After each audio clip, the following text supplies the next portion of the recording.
Good morning বন্ধুরা, কেমন আছো তোমরা সবাই? আশা করছি তোমরা খুবই ভালো আছো আর আমি তো খুব ভালো আছি। সুজয় হেমন্তী চ্যানেলে তোমাদেরকে স্বাগত জানিয়ে শুরু করছি আজকে একটা নতুন ব্লগ। তো তোমরা দেখতে থাকো, আশা করছি তোমাদের খুব ভালো লাগবে। তো আজকে ভিডিওটা শুরু করার আগে আমার পরিবারের সবাইকে জানাই নতুন বছরের শুভেচ্ছা, ভালোবাসা সবাইকে জানাই।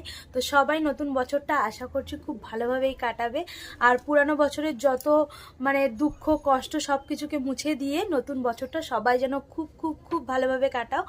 আর আমিও নতুন বছরটা খুবই ভালো করে শুরু করে দিয়েছি, তো কাটাচ্ছি। তো তোমরা সবটাই দেখতে পাবে কেমন কি কাটছে আমার নতুন বছর। তো যাই হোক, চলো তোমাদের সাথে অনেক দিন পর আমার ভিডিওতে দেখা হচ্ছে, কেননা বেশ কিছুদিন আমি ভিডিও করিনি, কিছু শারীরিক কারণের জন্যই করা হয়নি। তো যাই হোক, এখন থেকে আবার ভিডিও স্টার্ট করেছি, তো তোমরা দেখতে থাকো, তোমাদের ভালো লাগবে। আর এখন টাইম হচ্ছে সকাল 11টা বেজে গেছে। তো 1 জানুয়ারিটা কিন্তু খুবই ভালোভাবে আমরা বাড়িতে পালন করেছি, তো ভিডিও করা হয়নি আসলে, তখন তোমাদের দেখানো হয়নি। তো এখন বাইরে মা রান্না করছে আজকে, আর আমি এই মাত্র টিফিন করে ঘরে এলাম, তারপর ভিডিও স্টার্ট করলাম। আর পিছনে দেখতে পাচ্ছ আমার টেডি এখন শুয়ে আছে, আর তোমাদের দাদাভাই আর সোম আছে হচ্ছে ছাদে। তো চলো বাইরে যাই, বাকিটা তোমাদের বাইরে গিয়েই দেখাচ্ছি। তো সোজা চলে এলাম নিচে, আর মা বললো বাগান থেকে অনেকগুলো বেগুন হয়েছে তুলে আনতে। তো চলো বাগানের অবস্থাটা তোমাদের দেখাই। কালকে নাকি আমাদের বাগানে এসছে, হনুমান আর কি। তো চলো, আমাদের পেঁপে গাছটা না ভেঙে দিয়েছি, দেখাচ্ছি চলো। এই দেখো পেঁপের ভাঙা ডালটা, আর পেঁপে গাছটা তোমাদের দেখাই চলো। এই দেখো পেঁপে গাছটা পুরো মাটি থেকে তুলে দিয়েছে, জানি না কে করেছে, সবাই বলছে হনুমানে করেছে। এই দেখো এই পেঁপে গাছটা ফুল ধরেছিল, দেখো কত। তো একদম ভালো লাগছে না গাছটা এইভাবে ভেঙে দেওয়াতে। তো যেহেতু চোখে দেখিনি কি বলবো। তো চলো বেগুনগুলো এখানে তুলবো। বেগুন হয়েছে তোমাদের দেখাচ্ছি, দাঁড়াও। এই দেখো ওই একটা বেগুন, ওইখানে দুটো বেগুন। আর এই বেগুনগুলোর এমন কি বলতো, বেশি বড় বড় হয়ে গেলে না ওর মধ্যে পোকা চলে আসে, তাই জন্য একটু ছোট থাকতেই তুলে নিতে হয়। তো চলো বেগুনগুলো তুলি, তারপর দেখাচ্ছি কতগুলো বেগুন। আরও একটা জিনিস দেখাই, আমার গোলাপ গাছ। তো এই গোলাপ গাছটা না ছাদে হয়েছিল জানো তো, এটা এখানে লাগিয়েছি, লাগানোর পরে এত কুড়ি আসছে গাছে কি বলবো, বিশাল বড় হয়েছে গাছটা। এই দেখো কুড়িগুলো। তো চলো চলে এসেছি ঘরে, আর এতগুলো বেগুন হয়েছে দেখো।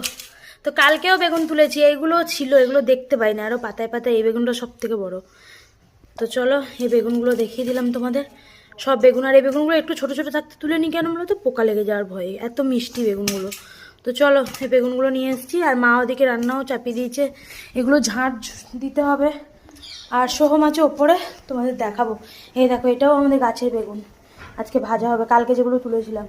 আর মা এখানে চুনো মাছের ঝাল বানাচ্ছে আলু দিয়ে পেঁয়াজ দিয়ে, আর কিছু চুনো মাছ এখানে। এই দেখো এই মাছগুলো আমাদের বাড়িতে সবারই খুব ভালো লাগে, আসলে এই মাছ বেশি পাওয়া যায় না, আর ছোটো মাছে খুব উপকার, তার জন্যই প্রায় আমাদের এই মাছই রান্না হয়। তো এই মাছ এখানে টক হবে, কিছু ভাজা হবে, কিছু ঝাল হবে, তো এটাই। তো চলো এখন উপরে যাওয়া যাক। চলে এলাম ছাদে, আর তোমাদের দাদাভাই ওদিকে কি করছো তুমি? বিট।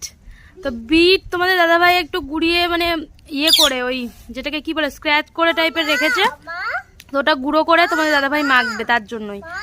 হ্যাঁ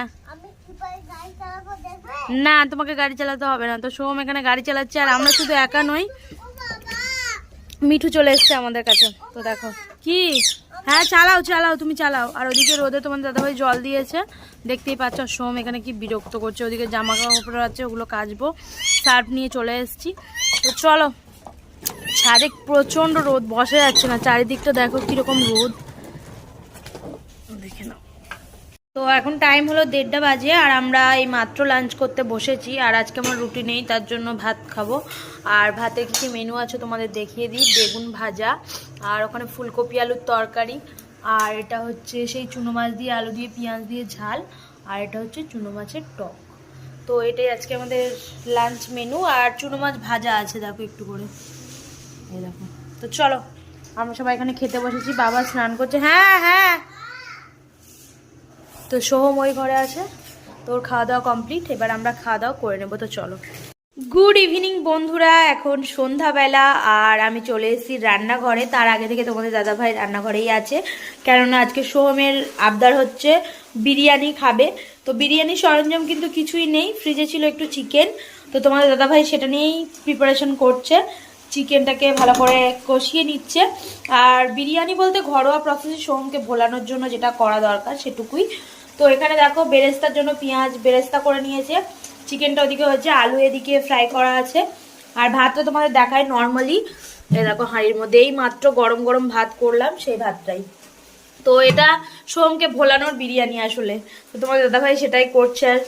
আর এদিকে হচ্ছে আমি কেটে নিয়েছি তরকারি, যেটা রাতের ডিনার হবে সবার তরকারি। আর ওদিকে মা রুটি করে বসে বসে ঢুলছে, দেখতেই তো পাচ্ছ, ঘুমাচ্ছে, দেখলে যেই বললাম তারপরে উঠলো। তো এই দেখো মা রুটি করে নিয়েছে, তোমাদের দাদাভাই এখন রান্নাঘরে আছে বলে মা এখন যেতে পারছে না। তো তোমাদের দাদাভাই আগে করে নিক, কেননা সৌমেরও ঘুম চলে এসছে, শুধু ঘ্যান ঘ্যান ঘ্যান ঘ্যান করছে, ও খেয়ে তারপর ঘুমাবে। তো চলো যাই হোক, তোমাদের দাদাভাই করে নিক, তারপর আমি তোমাদের হয়ে গেলে দেখাচ্ছি। সবার প্রায় বিরিয়ানি খাওয়া দাওয়া কমপ্লিট, আর আমি সবেমাত্র খেতে বসেছি। খেতে বসে মনে পড়লো যে তোমাদের তো দেখানো হয়নি, তো চলো দেখিয়ে দিলাম। এটাই হচ্ছে আজকে আমাদের বিরিয়ানি, আর সৌমের খাওয়া তো কমপ্লিট। বাইরে মা বিতানি ওরাও খেয়ে নিয়েছে। তো তোমাদের দাদাভাইয়ের খাওয়া হয়ে গেছে, একটুখানি খেয়েছে তোমাদের দাদাভাই। আর এটা হচ্ছে আমি খাচ্ছি, 1 পিস চিকেন 1 পিস আলু আর একটু গ্রেভি ছিল, সেই গ্রেভিটাও নিয়েছি। আর এখানে বিরিয়ানি। তো চলো খেয়ে নিই, প্রচুর খিদে পেয়েছে। আর এখন টাইম হচ্ছে 7টা বাজে। তো আমাদের এটাই হচ্ছে রাতে খেয়ে নিয়েছি, এবার গিয়ে তরকারি করব, বাকি সবাই রুটি খাবে। আর এখানে হচ্ছে টিভি দেখছি। তো চলো ফাইনালি চলে এসেছি মায়ের ঘরে, আর মাদের মশারি টানানো হয়ে গেছে। তো এখন টাইম হচ্ছে রাত 10টা বেজে গেছে। আর আজকে একটু তাড়াতাড়ি শুয়ে পড়বো, কেননা কাল থেকে সৌমের স্কুল শুরু, কালকে সোমবার। তো কাল থেকে সৌমের স্কুল একদম শুরু, আর অনেক সকাল সকালে উঠতে হবে, সব কিছু রাতে রেডি করে রেখেছি। তো সকাল সকালে উঠতে হবে, দেখি অত সকালে আমার ওঠা অভ্যেস নেই। তো যেহেতু ন্যাচারালি 8টার দিকেই উঠি, কিন্তু কাল সকালে পুরো 6টার আগে উঠতে হবে, সোমকে রেডি করাতে হবে, নিজেরাও রেডি হব। আর কালকে ওর ফার্স্ট টাইম স্কুল, তোমাদের দাদাভাই আর আমি তো গিয়ে ওখানে ওয়েট করতে হবে সোমের জন্য, দেখি ওর রিয়াকশন কি করে না করে, সবটাই তোমরা পরের ভিডিওতে দেখতে পাবে। তো যারা এখনও চ্যানেলটা সাবস্ক্রাইব করনি, প্লিজ চ্যানেলটা সাবস্ক্রাইব করে দিও, পাশে থেকো এরকম নতুন নতুন ভিডিও দেখার জন্য। তো চলো আজকের মতো টাটা, বাই বাই।